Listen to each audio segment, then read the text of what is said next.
मराठवाड्याच्या एका जिल्ह्यातून मला फोन आला होता एका वडिलांचा. ते वडील मला त्यांच्या मुलासंदर्भात सांगत होते. ते म्हणाले, की "मी माझ्या मुलाला आता जे-ई-साठी टाकलंय." मी म्हटलं, "पण जे-ई-साठी टाकलंय, पण 10वीत किती मार्क्स आहेत?"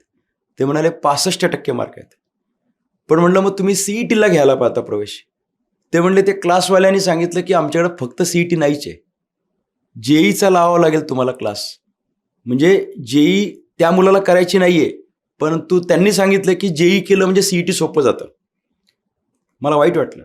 पण खरं वाईट त्यानंतर वाटलं, जेव्हा ते म्हणाले, की फोनवरतून सांगत होते मला, की अमुक एक पैसे म्हणजे ती अमाउंट ऐकल्यानंतर मी आश्चर्यचकित झालो. एवढी मोठी फी भरल्यानंतर 15 दिवसानंतरच मुलगा म्हणतोय, की "मला हे झेपत नाहीये, मी सोडून देतो." अख्खी फी भरल्यानंतर क्लासवाला पण सांगतोय, की "मी तुझे पैसे परत करणार नाहीये."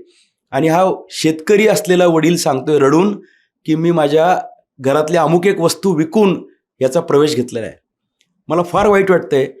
व्यवसाय म्हणून क्लासवाल्यांनी नक्कीच करा, पण जो विद्यार्थी फक्त सी-ई-टी करू इच्छितोय त्याला जे-ई-मध्ये ढकलू नका. तो नाश्ता मागायला आलाय आणि तुम्ही त्याला जेवण देताय आणि तुम्ही म्हणताय, की "जेवढं खायचं तेवढं खा आणि बाकीचं राहून दे, फेकू दे. मला फक्त जेवणाचे पैसे दे." मला हा अप्रोच चुकीचा वाटतोय. ज्या विद्यार्थ्याला शक्यच नाहीये, त्या विद्यार्थ्याला क्लासवाल्यांनी बळजबरी जे-ईला टाकून त्याच्याकडनं मोठी फी वसूल करू नये. धंदा ही गोष्ट वेगळी आणि सेवा ही गोष्ट वेगळी. याच्यामध्ये अनेक कुटुंब अडचणीत सापडली. तशी कुटुंब अडचणीत सापडू नयेत, हा किमान एक साधा नोबल थॉट तरी अशा संबंधितांनी ठेवला पाहिजे. सगळेच वाईट नसतात, पण काही जण हे करतायत.